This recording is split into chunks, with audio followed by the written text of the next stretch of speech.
How's it going, guys? So today I'm going to be flushing the cooling system and replacing the radiator in my 94 F-150. It's got the 5.8 V8 automatic transmission, and the reason I'm doing that is because the truck sat for about 3 years before I got it, so the inside of the radiator got kind of rusty and the coolant's all brown and gross, and it just kind of needs to be done. So I'm going to be putting a lot nicer Champion aluminum radiator in there, so no more crappy plastic tanks that like to leak or anything like that.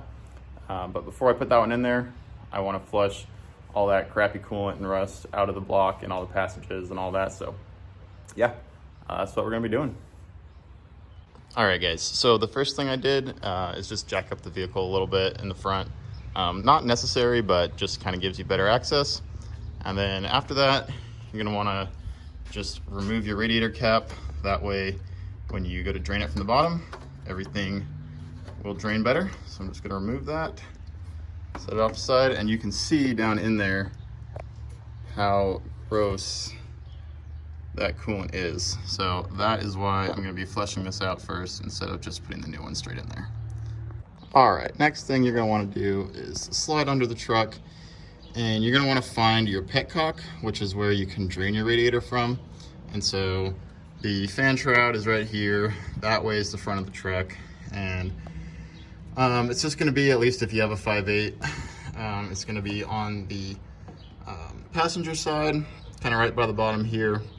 It's kind of a shitty design actually, because the petcock faces off to the side. So I cracked that open and coolant started coming out, but it just started making a big mess, leaking down all over the core support and the sway bar. And so what I did is I just went to the hardware store and got a piece of 1/2-inch clear tubing, and I just slipped that over this little drain plug or drain valve, whatever, right here, and then I just secured it with a zip tie.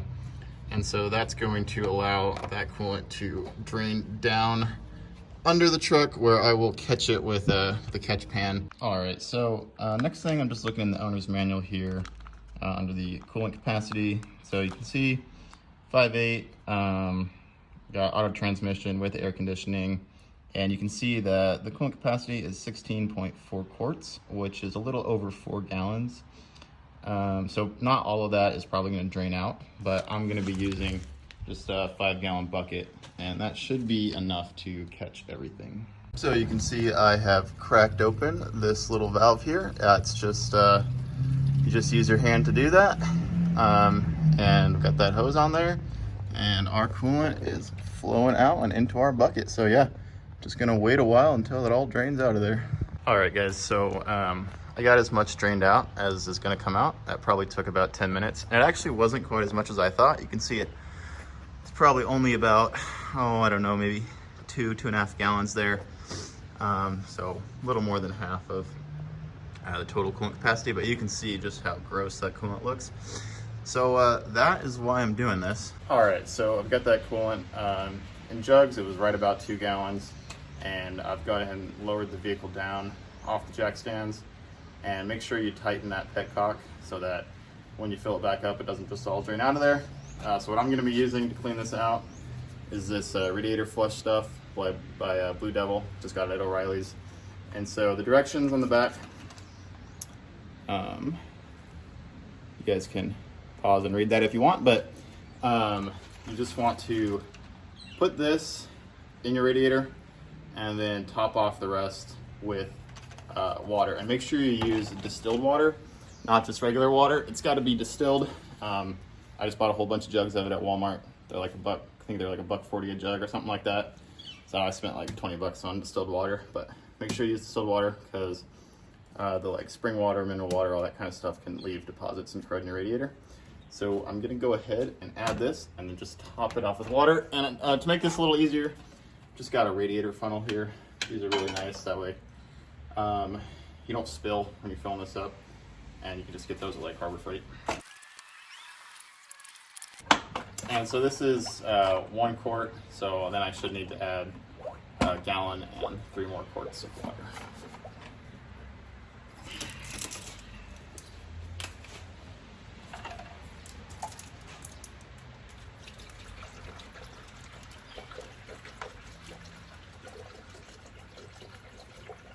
Also, if you're doing this, anytime you're adding straight water to your cooling system, make sure that it's not going to get below freezing.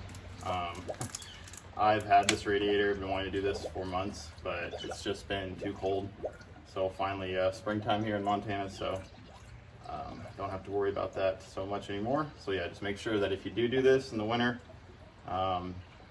you do not let it get below freezing. So use a block heater, heated garage, whatever, but obviously you can't let the water freeze inside your engine and your radiator. It will destroy everything.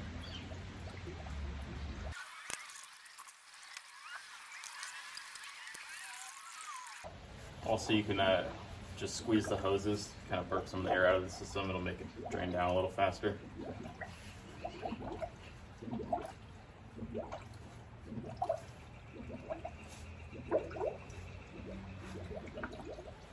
I'm just squeezing the top radiator hose, and that's making it push the air out of the system and accept this water in there.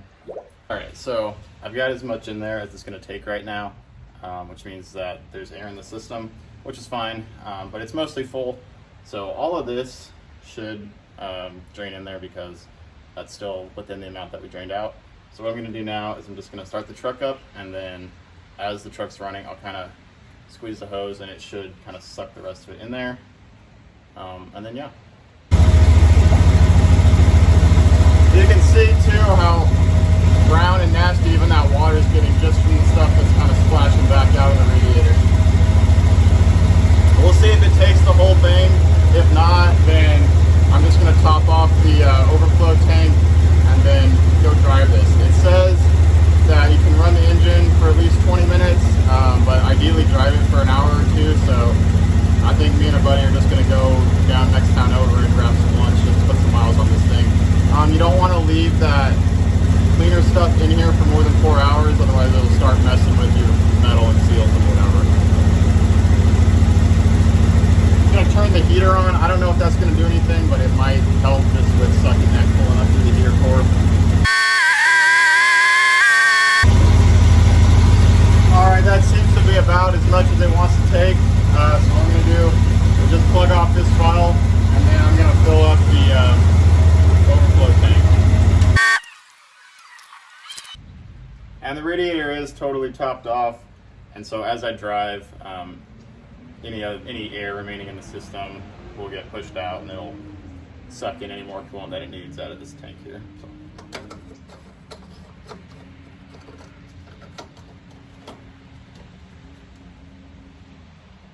All right, so that's it. Gonna kind of start a timer for 4 hours, watch it. I'm gonna go drive, and then we'll continue this when I get back. All right, guys, I'm back. So I just drove this truck for about 2 hours, put a little over 100 miles on it. And yeah, it sucked all the rest of the water down into the radiator and down to a good level in that overflow tank. Everything ran good, and so should be totally, like, all the rust should be dissolved and scrubbed out of there, anything that flush stuff is going to get. So what I'm going to do now is I'm just going to repeat the first step that I did, draining it out and then filling it back up, and then I'm going to go drive it, not for as long, just for like 15 minutes or so, or I might just even let it run for like 20 minutes just in the garage. But I'm just going to repeat that over and over again until the stuff that I drain out of there is clear. Just clear water, no rust, no built up gunk, anything like that.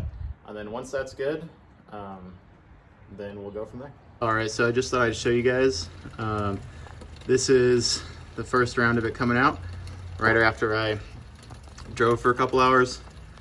And you can see just how nasty that water is. And remember, that was clean water with the cleaner that we put in there. So all that shit was just stuff that was like built up inside the radiator and inside the block. So that is why I'm doing this. Also, one thing I forgot to mention is when you do this the second time around, be really careful. Wear iPro and wear gloves because that coolant is like boiling hot. So you don't want to burn yourself. All right, it's almost midnight at this point. This is flush number 10. And it's pretty damn close to running clear. It still looks kind of brown in the bucket, but it's a hell of a lot better than it was. And I think I'm gonna call it here because no matter how many times I seem to do this, I can't get the water in the bucket to look perfectly clear, but I think that's just, every time I do this, it's knocking more stuff out of the radiator, and that's getting replaced anyways. All right, so here is one jug from each of the 10 flushes. And I'm gonna stop here. Like I said, I just don't think it's gonna be possible to get it to run totally clear, but those ones on that side are definitely a lot better. It may not look like it, but trust me, they are, and I'll show you in a second. But yeah, so 10 flushes. If you do this, hopefully your radiator is not as bad as mine. I've seen some people online say that like 3 or 4 will do it, but definitely was not the case for me. Still pretty nasty in that 3 or 4 range. But you can see the first flush, this is the one that I did after I drove 2 hours. So I mean, I expected this one to be pretty bad. But that is like dark chocolate milk brown, just absolutely gross. And then if we come over here to number 10, like you saw, it looked clear, or it looked clear coming out of the tube. That is a lot better. So I'm pretty happy with that, and yeah, that's what I'm gonna roll with. All right, guys, it's the next morning, and I'm gonna try to get this old radiator out of here. A little closer up here. Got the air filter out, intake duct off, and then the intake for the throttle body. Got that off, and I just taped up the throttle body really good. That way I don't get anything in there. And our upper radiator hose goes into the thermostat right there. I'm also gonna be replacing the hoses, so I'm gonna need to get that off eventually. But right now I think I'm just going to disconnect the hose from the radiator right here. And then also disconnect the lower hose, which connects over on the driver's side to the back of the radiator, and it's the same type of thing, just a little hose clamp that you can undo with a flathead screwdriver. All right, I got that upper hose disconnected from the radiator. That actually came off a lot easier than I was expecting. Some coolant did kind of dump out of here, so just be ready to catch that.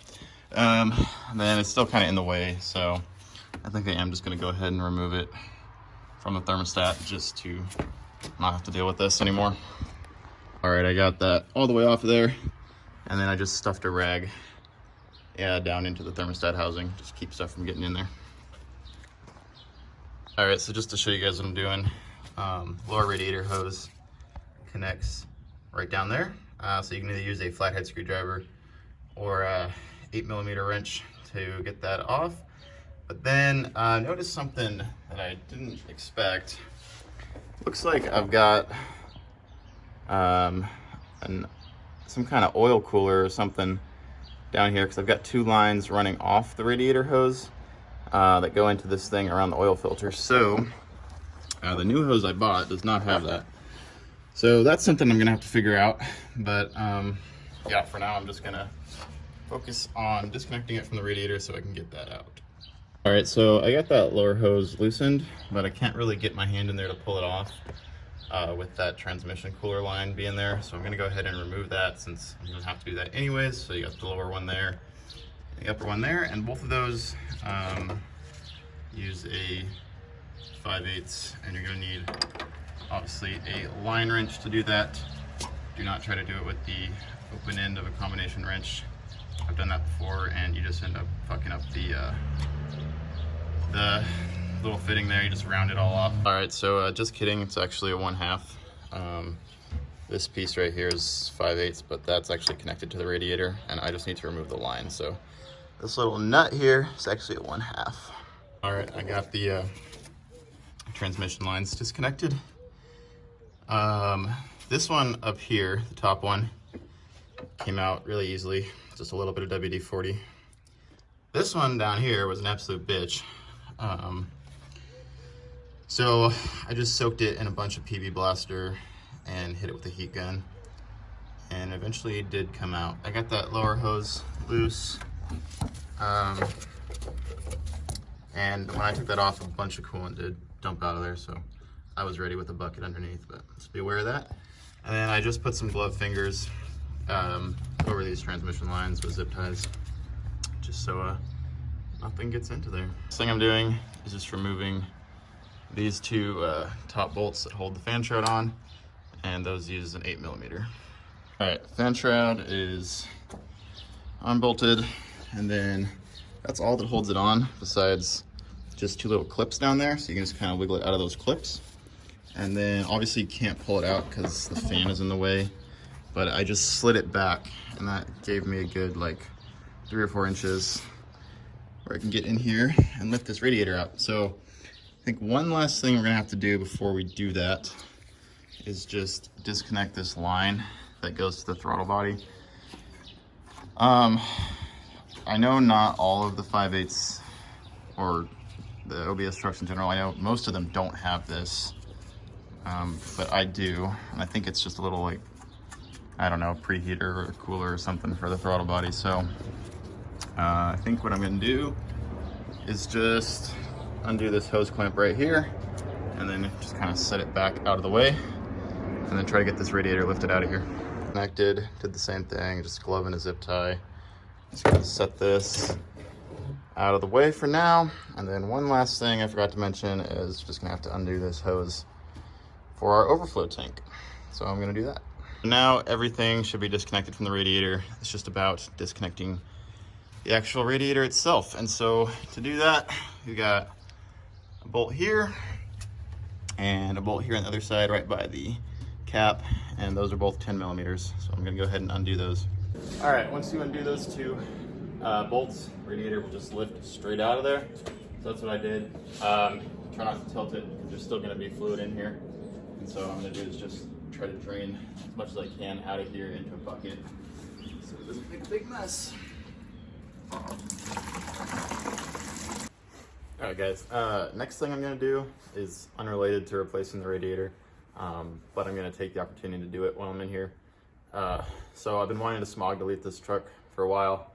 I've finally kind of cobbled together a kit of parts to be able to do that. So the reason I'm gonna do it now is because the smog pump is like way down on the bottom passenger side of the engine. It's really hard to get to with the radiator and the fan shroud in there. So I'm gonna take advantage of this opportunity with the better access to do that. But I will make a separate video about how to smog delete these trucks. All right guys, it's been a couple days, I'm back. Smog delete is done. Like I said, I've got a separate video on how to do that. So continuing with the radiator, next thing I'm gonna do is just take the opportunity to replace my thermostat. Now you don't have to do this, but you got really good access to it. It's only like 10 bucks. I got it from Napa. So I'm gonna go ahead and do that and then continue with getting the new radiator put in there. And it just uses 2 bolts to get that off, and those are both 1/2 inch.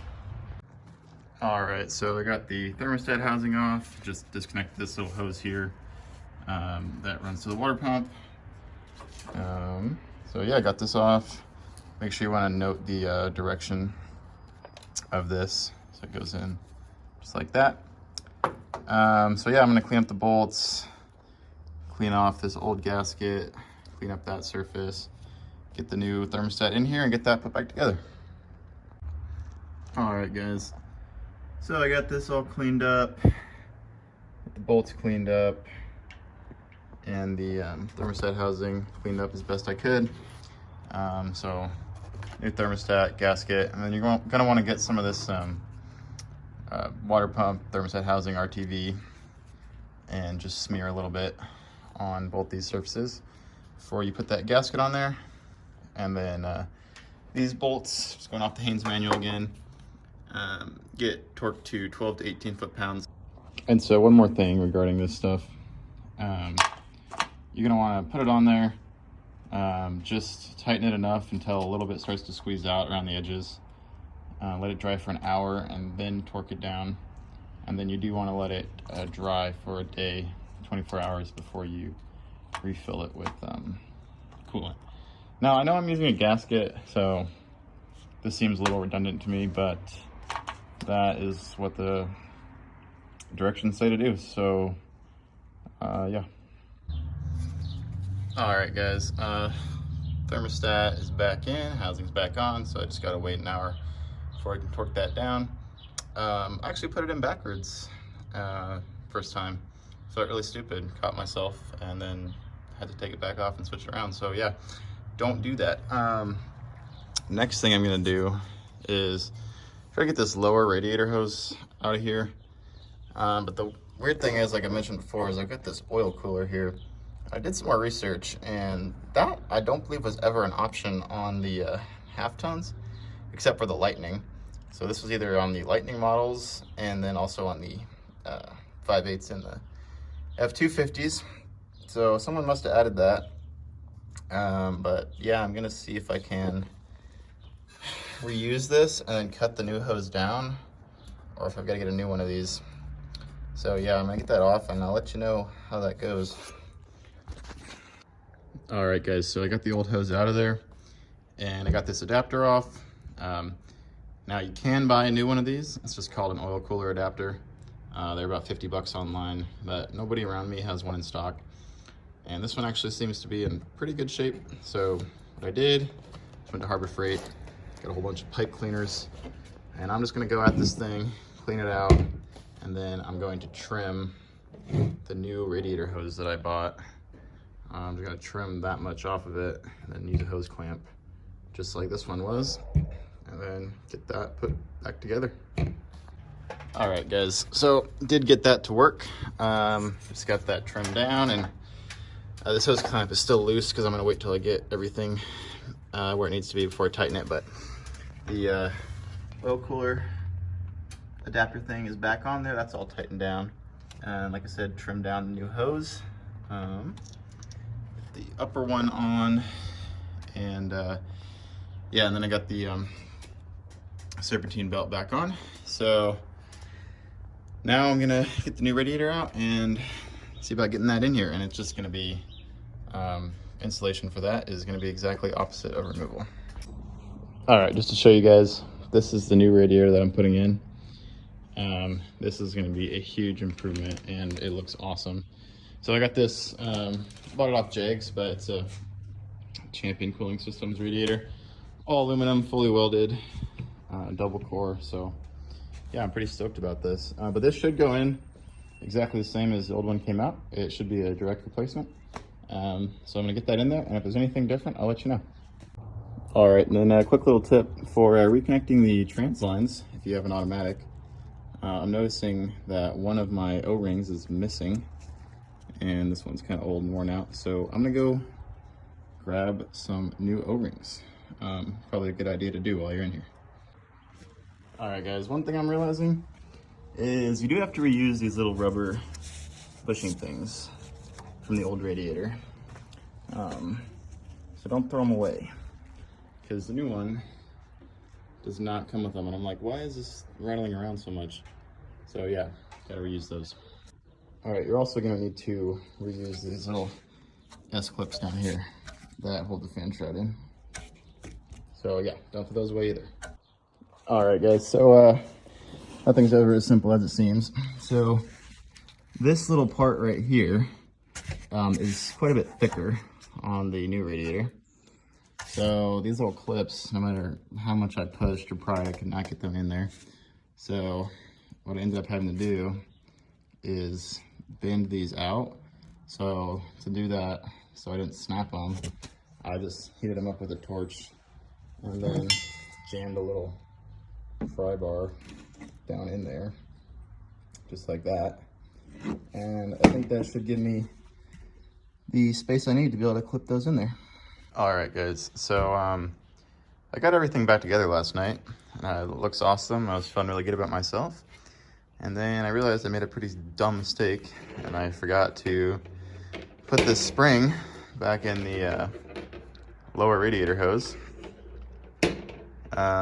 which I looked it up because the new hose didn't come with one, and it being a Gates hose, I wasn't sure if I needed it or not. I looked it up, and people got very different opinions, but I think general consensus is that if it came with a spring in there, you need it. That way it doesn't suck in on itself at high RPM. So anyways, as much as I don't want to, what I gotta do is pull this lower radiator hose back off, and then I'm gonna try to pull that spring through there with a string and get it put back on there. So yeah, don't forget to do that. So I got the new hose back off, and getting this new spring in there is kind of challenging. So the way I'm gonna do it is using some paracord. I just tied a wrench to the end of it so I could feed the line through here, and then I'm just gonna tie this onto the other end and pull it, kind of work it down through here, and then get this put back on the truck. Guys, got that lower hose back on with the spring inside, and yeah, it is all back together. So looks really good. Yeah, I'm super stoked about it. So yeah, looks a lot better than the stock one. One last thing I am gonna do is just clean out the gunk inside this coolant reservoir tank. So I'm just going to pour some distilled water in there, scrub it out with a brush, and then drain all that into a bucket through this overflow hose, and then get that pushed back on right here.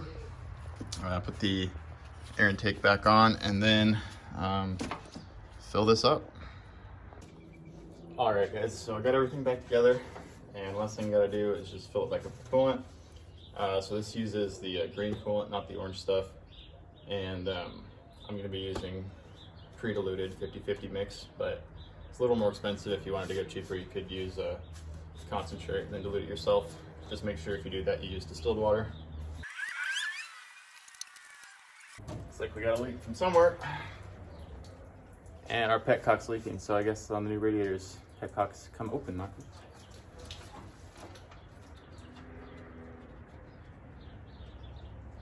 So make sure you close that before you start filling it up. I just assumed it would be closed. All right, that's cleaned up. Let's keep going. Didn't leak that much out, but yeah, I guess they ship them with them open.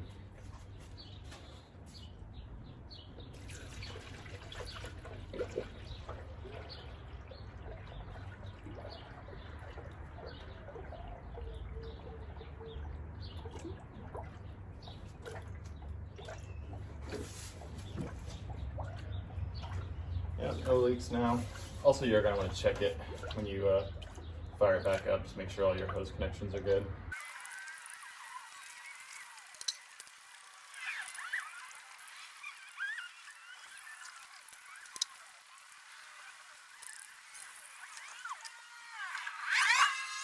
So one thing you can do to get it all to go in there, if you've got one of these little throttle body cooler things, is you can just disconnect this hose right here, because this is the highest point in the system, so you can use that to like bleed all the air out, and then like once you get coolant flowing out of here, if you hold it up, that means it's totally full.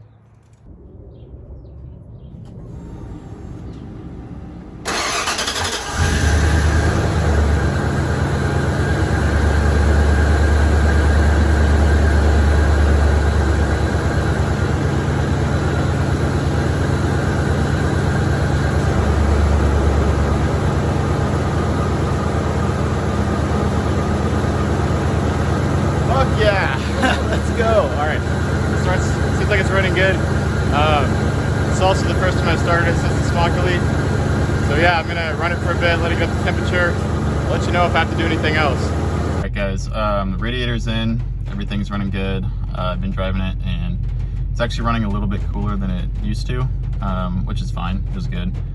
Might run a little too cool in the winter, actually. I might have to throw a blanket on there, but yeah, everything was good. It did take a little more coolant after I drove it. For the first time, I just topped off that reservoir tank, but yeah, it's running nice and cool, and I hope this video was helpful, and feel free to ask any questions in the comments, and thanks for watching.